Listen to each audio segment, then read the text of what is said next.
어떤 싸움 속에 있나요? 날마다 우리의 삶 속에 주어지는 싸움의 광경들을 목도하거나 또 우리가 싸움 속에 들어가거나, 사실 우리 안에는요 다 싸움에 대한 내관이 있어요. 그래서 그곳에 평상시에는 괜찮은데 불만 탁 붙이면 누구든지 마음속에 분노를 내고 화를 내고 그것 때문에 싸우고 다투는 일들이요 우리의 인생 속에 비일비재하게 일어나게 되어집니다. 여러분, 우리 그리스도인들은요 싸우는 사람들이 아니에요. 화목해 하는 직분을 하나님께서 우리에게 주셨습니다. 분쟁이 있는 곳에 화목을 이루어가고 사랑과 용서를 베푸는 하나님의 사람들이죠. 그래서 사도 바울은 우리에게 그렇게 말합니다. 고린도서 5장 17절 18절에 그런즉 누구든지 그리스도 안에 있으면 새로운 피조물이라 이전 것은 지나갔으니 보라 새 것이 되었도다. 모든 것이 하나님께로 났으며 그가 그리스도로 말미암아 우리를 자기와 화목하게 하시고 또 우리에게 화목하게 하는 직분을 주셨으니, 우리에게 다 직분을 주셨다라는 거예요. 그 직분이 무엇이라고요? 화목해 하는 직분이 저와 여러분 가운데 있습니다. 예수님도 그렇게 말씀하셨죠. 화평케 하는 자는 복이 있다라고 말씀하셨어요. 여러분, 저 여러분의 삶이 분쟁이 있는 곳에 화목을 이루어가는 축복의 통로가 되는, 평화의 사람들이 되는 그런 은혜가 있으시기를 주님 이름으로 축원합니다. 또 오늘 본문에서 사도 바울은요 그렇게 우리가 싸우는 사람이 안 돼야 됨에도 불구하고 우리에게 싸우라고 말씀하고 있는 장면이 오늘 본문의 장면이에요. 근데 이 싸우라는 것이 세상 사람들이 말하는 분쟁과 다툼, 나쁜 싸움을 의미하는 것이 아니라 믿음의 선한 싸움을 싸우라고 우리에게 권면을 하고 있는 것이죠. 여러분, 저 여러분이 싸우는 사람이었으면 좋겠습니다. 그런데 나쁜 싸움이 아니라 정말 믿음의 선한 싸움을 싸워가는 하나님의 사람의 삶을 살아가시는 축복과 은혜가 있었으면 좋겠습니다.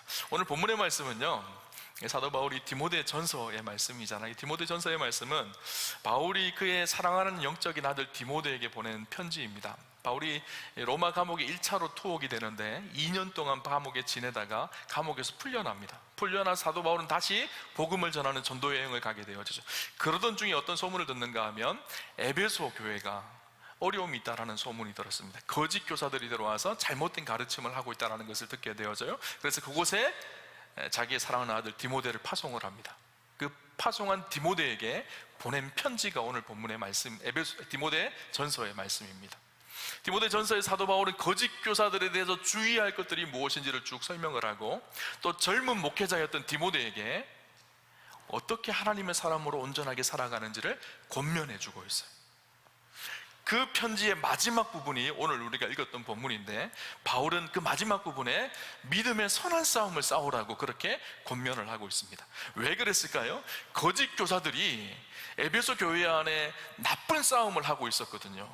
서로 변론하고 분쟁하고 다투고 싸우는 일이 에베소 교회에 일어나니까 믿음의 사람 너 디모데는 나쁜 싸움을 하는 사람들이 아니다. 우리는 믿음의 선한 싸움을 해야 된다라는 것을 강조하며 우리에게 이야기하고 있는 것입니다. 그러면서 오늘 본문에 우리가 눈여겨볼 것이 있습니다. 무엇인가 하면 오늘 바울이 오늘 디모데를 부를 때 어떻게 부르는가 하면 오늘 성경 11절 말씀을 같이 한번 볼까요? 11절 같이 한번 보겠습니다. 오직 너 하나님의 사람아 이것들을 피하고 의와 경건과 믿음과 사랑과 인내와 온유를 따르며. 사도 바울이요 디모데를 부를 때 어떻게 부르죠? 오직 너 하나님의 사람아 이렇게 불러요. 바울이 보통 다른 서신서에서 오늘 또 디모데 전서 후서에서 디모데를 향해서 이렇게 디모데를 호칭할 때 사랑하는 내 아들 디모데 이렇게 표현을 많이 하거든요. 그런데 오늘 본문에만 특별하게 오직 너 하나님의 사람아 이렇게 부르고 있어요.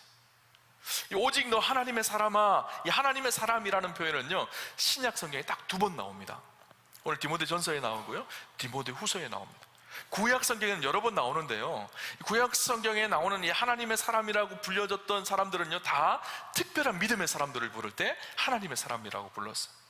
대표적인 사람이 바로 모세, 사무엘, 다윗, 엘리야, 엘리사, 이런 특별한 하나님 앞에 부르심을 받고 특별한 사명을 감당했던 하나님의 사랑을 받았던 사람들을 부를 때 하나님의 사람아 이렇게 불렀거든요. 근데 그 호칭을 오늘 바울이 디모데에게 하고 있는 거예요.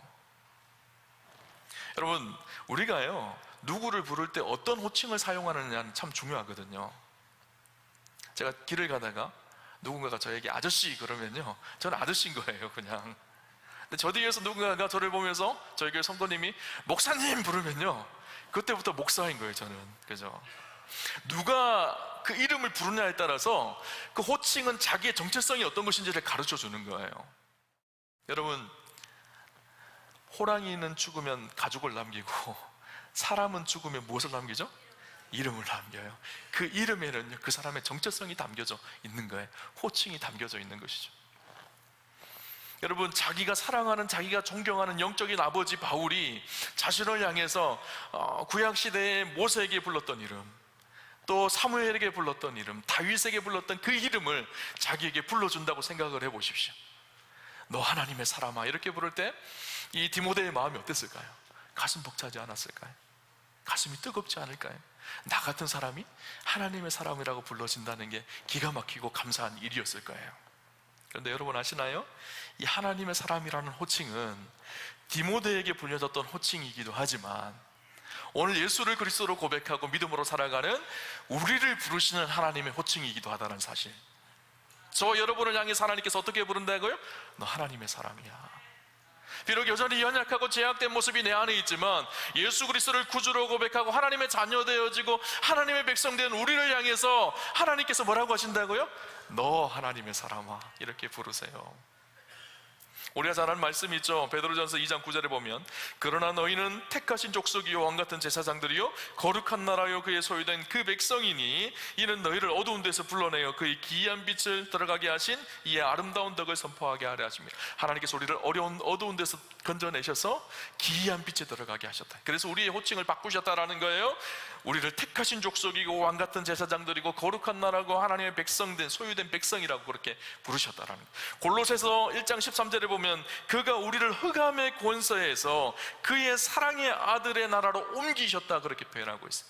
우리 세상에 속하여 죄된 세상 속에 살았던 그런 인생이었는데 예수 그리스도를 믿음으로 인해서 우리가 어떻게 됐다고요? 그의 사랑하는 하나님의 아들의 나라로 옮겨졌다. 하나님 나라의 백성과 시민이 되어졌다라는 거예요. 저와 여러분이 다 하나님의 사람들이에요. 우리 옆 사람하고 한번 인사할까요? 당신은 하나님의 사람입니다. 마음이 뜨거워지나요? 한 번 더 인사할까요? 당신은 찐 하나님의 사람입니다. 여러분, 찐 하나님의 사람이에요. 요즘에 가요에 보니까 찐이라고 그러더라고요. 그죠? 우리는요, 예수 그리스도로 인해서 찐 하나님의 사람들이 되었어요. 근데 아직 우리 안에 연약함이 있어요, 사실. 왜냐하면 이전에 흑암의 권세에 묶여 있었던 삶이기 때문에 하나님께서 우리를 구속하셔서 하나님의 시민과 하나님의 백성이 되게 하셨어요. 그런데도 아직 우리 안에는 흑암의 권세에 묶여 있었던 습성들이 있어요. 여러분, 대한민국 국민이 되는 가장 좋은 방법이 뭔지 아세요? 우리가 한국의 언어를 배우고 한국의 문화를 배우고 김치도 먹고 한국말도 쓰고 그렇게 되어야지 우리는 대한민국 국민이 된다고 생각을 하지만 가장 좋은 방법은요, 그냥 시민권을 받으면 돼요. 그죠?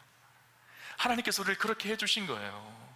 어둠의 권세에 살았던 우리를 건져내셔서 예수 그리스도 안에서 예수를 믿는 우리에게 하나님께서 시민권을 부여해 주셨어요. 아직까지는 우리 안에 연약함이 있어요. 아직 한국말도 잘 모르고 아직 한국의 문화도 잘 모르지만 한국 시민이 되어진 것처럼 아직 잘 모르지만 하나님께서 우리를 건지셔서 하나님의 백성이 되게 하셨어요. 근데 이제 하나님의 백성이 되게 하셨으니까, 한국 시민이 되어졌으니까 어떻게 해야 될까요? 한국 사람에 걸맞게 살아가야 되잖아요. 한국말도 배우고 또 한국 문화도 배우고 매운 김치도 먹어보기도 하고 그래야 되는 것처럼 우리가 하나님의 백성답게 이제는 살도록 우리의 삶이 변화되어져야 합니다. 하나님의 사람으로 우리를 부르셨는데 그 하나님의 사람답게 살아가는 방법이 무엇인지를 오늘 본문은 우리에게 두 가지 가르쳐주고 있어요. 그것이 무엇인가 하면요, 본문이 말해주고 있는 하나님의 사람의 삶의 모습은 첫 번째, 하나님의 사람은요, 피해야 할 것과 따라야 할 것을 구분하여 행하는 사람이라는 거예요. 피해야 될 것이 있고 열심히 따라서 행해야 될 것이 있다라는 거예요. 11절 말씀 우리 같이 한번 읽어보겠습니다. 같이 보겠습니다. 오직 너 하나님의 사람아, 이것들을 피하고 의와 경건과 믿음과 사랑과 인내와 온유를 따르며. 피해야 될 것이 있고 따라야 될 것이 있다라고 이야기하고 있습니다. 사도 바울은 피해야 할 것을 먼저 이야기하는데, 피해야 할 것이 뭐라고 이야기하고 있죠? 이것들을 피하라, 그렇게 말하고 있어요. 이것들이 무엇일까요? 오늘 본문 전의 이야기겠죠, 그죠? 오늘 본문 전에 3절부터 10절까지 피해야 될 것이 무엇인지를 사도 바울은 우리에게 가르쳐 줍니다. 무엇인가 하면, 아까 제가 서두에 말씀드렸던 것처럼 당시에 이 디모데 전서를 기록할 때 에베소 교회에 이 거짓 교사들이 들어와서 문제를 일으켰어요. 거짓 교사들이 예수님의 말씀을 따르지 않고 진리를 가르치지 않았습니다.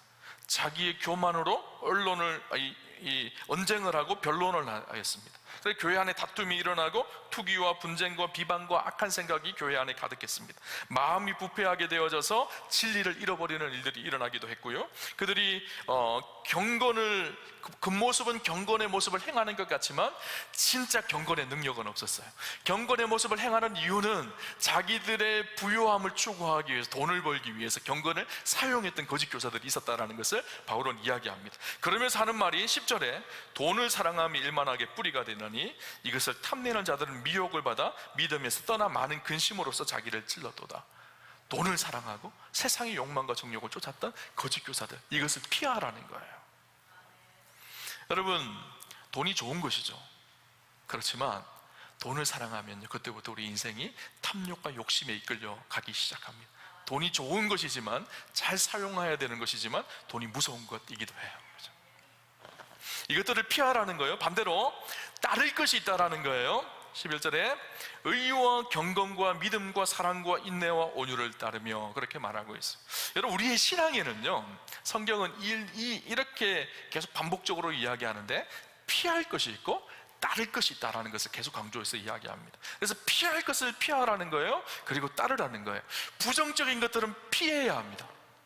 그리고 하나님께 주시는 긍정적인 일들은 따르고 행해야 된다라는 것을 이야기하고 있어요. 예를 들면 이런 거예요. 우리가 거짓말을 하거나 나쁜 말을 하는 것을 피해야 되죠. 참아야 됩니다. 하지 않도록 노력해야 되죠. 근데 참고 하지 않고 피하는 것에만 그치면 안 돼요. 오히려 적극적으로 어떻게 해야 될까요? 선한 말을 하고 덕이 되는 말을 하고 사람을 사랑하는 말을 해야 되는 거예요. 그죠? 피할 것이 있고 더 적극적으로 행해야 될 것이 있다라는 거예요. 성경은 이렇게 계속 성경은 우리에게 설명을 해줘요. 그래서 우리가 적극적으로 해야 될 것을 하게 되어지면 자연스럽게 하지 않고 피해야 될 것이 피하게 되는 거예요. 이런 일이 있었습니다. 한국의 근대화된 가정 속에서 우리나라에 처음으로 기차가 들어왔잖아요. 기차가 들어와서 경인선이 놓여졌어요. 서울과 인천 사이에 경인선이 놓여졌는데, 경인선에 기차가 다니기 시작했어요. 그런데 아이들이요, 처음 보는 그 기차가 낯설기도 했지만 그 기차가 괴물처럼 무서워 보였던 것 같아요. 그래서 지나가는 기차가 지나갈 때마다 그 밑에 돌을 던져서 기차에 돌을 막 던졌어요, 애들이. 그것 때문에 사고가 일어나기도 하고 유리창이 깨지기도 하고 막 이런 일이 일어나니까 정부에서 학교에다 공문을 내려서 기차에 아이들이 돌을 던지지 못하도록 교육을 시키라는 것이었어요. 학교에서 열심히 선생님들이 기차에 돌 던지지 말라고 그렇게 교육을 했어요. 그런데 아무리 교육을 해도 애들이 계속 돌을 던지는 거예요. 그런데 한 선생님이 이렇게 했어요. 얘들아, 기차가 지나가면 손을 흔들어 줬으면 좋겠어, 그렇게 얘기를 했어요. 기차가 지나가니까 한 아이가 손을 이렇게 흔들어 줬어요. 근데 그 모습을 보고 있던 기차 안에 사람들이 어떻게 했을까요? 반가워서 같이 손을 막 흔들어 준 거예요. 애들이 맨날 돌만 던지다가 안에 사람들 자기를 위해서 손을 흔들어 주는 이 모습을 보고 너무 반갑고 기쁜 거예요. 그 다음부터 놀라운 일이 일어나기 시작합니다. 아이들이 돌을 던지지 않고 아이들이 다 손을 흔들기 시작하는 거예요. 하지 말라고, 돌 던지지 말라고, 피하라고, 하지 말라고 아무리 가르쳐도 하지 않던 아이들이 오히려 반대로 손을 흔들어 주라고, 그렇게 긍정적인 것을 행하라고 하니까 오히려 더 하지 않을 것을 끊어낼 수 있는 힘이 생긴 거죠. 성경은 우리가 그것을 이야기하고 있어요. 우리가 하지 않아야 될 것이 있죠. 피해야 될 것이 있죠. 그런데 오히려 적극적으로 행하게 되어지면 자연스럽게 하지 않을 것이 끊어진다는 거예요. 적극적으로 행해야 될 것이 무엇인가 하면 의와 경건과 믿음과 사랑과 인내와 온유라고 말하고 있습니다. 의가 무엇일까요? 의라는 것은 하나님의 말씀을 통하여 알게 된 우리 성도들의 바른 삶과 행동을 말합니다. 하나님의 말씀이 가르쳐주는 의로운 삶과 행동, 그것을 행하라는 거예요. 거짓 교사들의 어리석은 진리가 아닌 것을 따라서 행하는 것이 아니라 하나님의 말씀을 따라서 그 말씀이 가르쳐주는 의로운 행동을 행하라는 것입니다. 경건은 무엇일까요? 하나님을 경외하고 하나님을 두려워하는 사람들이 마땅히 자신의 삶을 낮추고 진실하게 거룩하게 살아가는 삶이 경건입니다.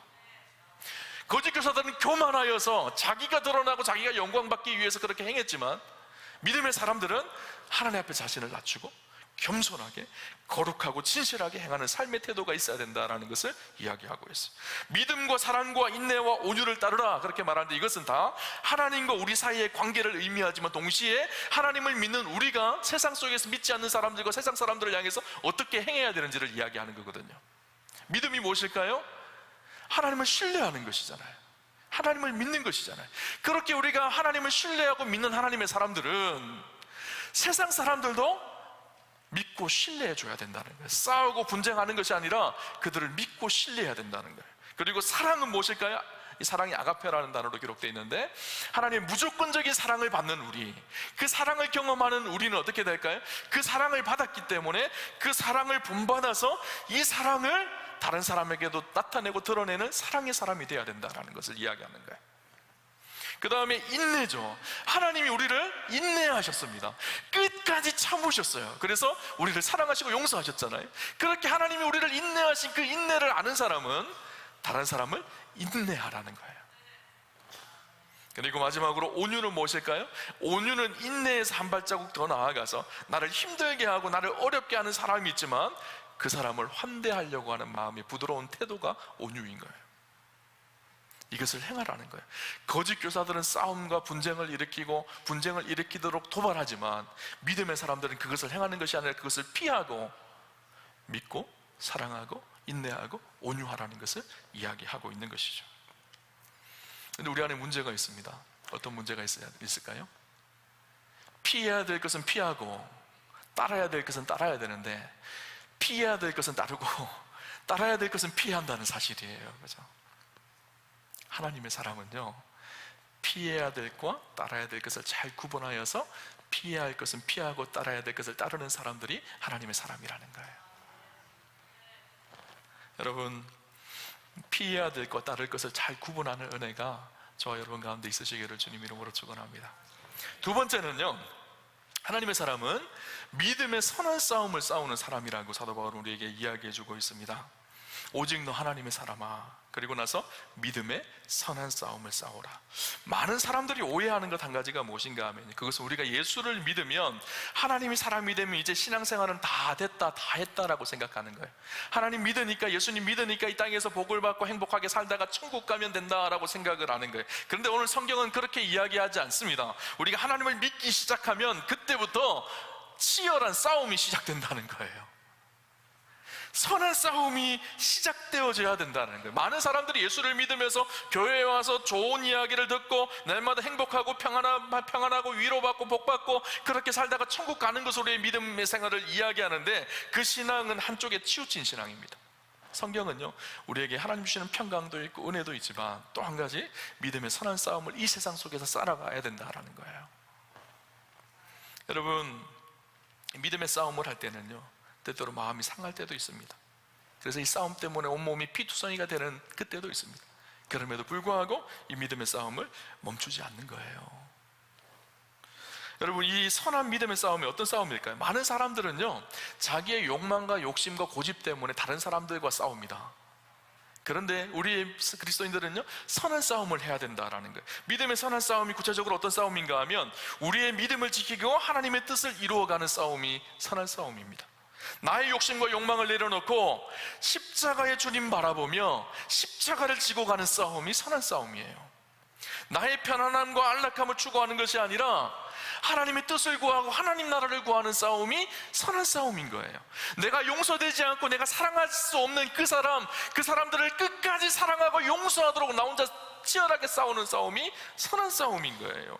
사람들은 저마다 자기의 영광을 취하려고 노력하지만 자기의 영광을 내려놓고 하나님의 영광을 위해 살아가기로 치열하게 싸워내는 것, 이것이 선한 싸움인 거예요. 오늘 바울은 이 선한 싸움을 하라는 거예요. 이 선한 싸움에는 특징이 있습니다. 이 싸움은요, 쉼표가 없고 최후 승리가 있는 싸움입니다. 이 싸움은요, 중간에 쉬는 것이 없어요. 주님 부르시는 그날까지요, 계속 싸우는 싸움이에요. 우리는 회사 일 하다 좀 힘들면 휴가도 가고 하지만 이 하나님의 선한 싸움은요, 쉼이 없습니다. 휴가를 가도 그곳에서 진실하게 하나님의 백성으로 살아가야 될 싸움을 해야 되는 거예요. 그죠? 언제까지 될까요? 주님 오시는 그날까지. 오늘 성경을 보면요, 우리가 나누었던 이 11절 말씀에 의미 있는 단어들이 있어요. 11절에 보면 피하고라는 단어가 나오고 따르고 따르며라는 단어가 나옵니다. 그래서 아까 제가 피할 것은 피하고 따를 것은 따라야 된다라고 말씀을 했는데, 이 피하고라는 단어가요, 퓨케라는 헬라어예요. 그리고 따르며라는 단어는 디오코라는 헬라어입니다. 근데 이 헬라어에는요, 모두 다 현재 명령형으로 기록되어져 있습니다. 현재형으로 기록되어져 있다는 거예요. 우리에게 명령을 쫓고 피하고 따르라 이렇게 명령을 하고 있는데 현재형으로 되어 있다는 거예요. 현재형으로 되어 있다는 말은 지금 우리가 날마다 행해야 된다는 거예요. 한 번 피하면 끝나는 것이 아니라, 한 번 따르면 끝나는 것이 아니라, 그리스도인의 삶에 날마다 매일매일 치열하게 피하고 따라야 되는 삶이 이어져야 된다는 거예요. 현재 진행형이 되어야 된다는 거예요. 싸우라는 단어도 마찬가지입니다. 이 싸우라는 단어가 아고니주라는 이 헬라어로 되어 있는데, 이 말은 아고니조마이, 싸우다 힘쓰다 라는 말의 현재 명령어입니다. 현재적이라는 거예요. 싸움이 과거에 한 번 했다고 끝나는 것이 아니라 우리의 삶 속에 지속적으로 지금도 계속 선한 싸움이 계속되어져야 된다는 거예요. 우리가 하나님 앞에 서는 날, 하나님께서 우리에게 의의 면류관, 믿음의 선한 싸움을 싸웠던 사람들에게 주실 의의 면류관이 있을 텐데, 그 하나님 앞에 의의 면류관을 받는 그 순간, 아니 뭐 금메달하고 비교할 수 없는 더 큰 환호와 감격과 은혜가 우리 안에 있을까요? 그때 함께 그 길을 싸우며 걸어갔던 우리 우암교회 믿음의 성도들을 그곳에서 만나면 함께 얼싸안고 펄쩍펄쩍 뛰면서 환호하며 감격하며 기뻐하는 그 영광의 날이 있을 것입니다. 그 날을 바라보면서 오늘 우리가 선한 싸움을 싸우는 거예요. 때때로는 상처나기도 하고, 때때로는 마음이 상하기도 하고, 때때로는 피투성이가 되기도 하지만, 그럼에도 불구하고 그 날이 있기 때문에 그 날을 바라보며 믿음의 경주를 멈추지 않고 달려가는 것이죠. 여러분, 성경에는요, 우리가 예수 그리스도를 구주로 고백하고 믿음으로 영광스러운 구원을 얻는다라는 것을 이야기합니다. 우리가 받게 되어지는 구원은 영광스러운 구원이. 그런데 또 한 가지를 이야기해요. 모두에게 종말론적인 책임이 있다라는 것을 이야기합니다. 신학적인 용어로 에스칼러지컬 리스폰시빌리티라고 그러거든요. 우리 한 사람 한 사람이 이 세상에서 어떻게 살아왔는지를 하나님께서 반드시 책임지고 물을 때가 있다라는 것을 성경은 이야기해요.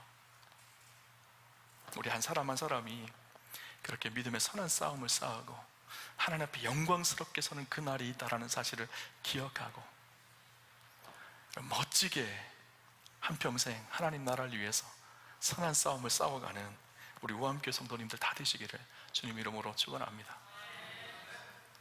하나님의 사람아, 하나님의 사람은 피할 것은 피하고 따를 것은 따르고 믿음의 선한 싸움을 싸워가는 사람이란다. 바울이 오늘 디모데에게 그렇게 부탁하는 것처럼 오늘 저와 여러분이 피할 것은 피하고 따를 것을 따르며 선한 싸움을 싸워가는 하나님의 사람들 다 되시기를 주님 이름으로 축원합니다.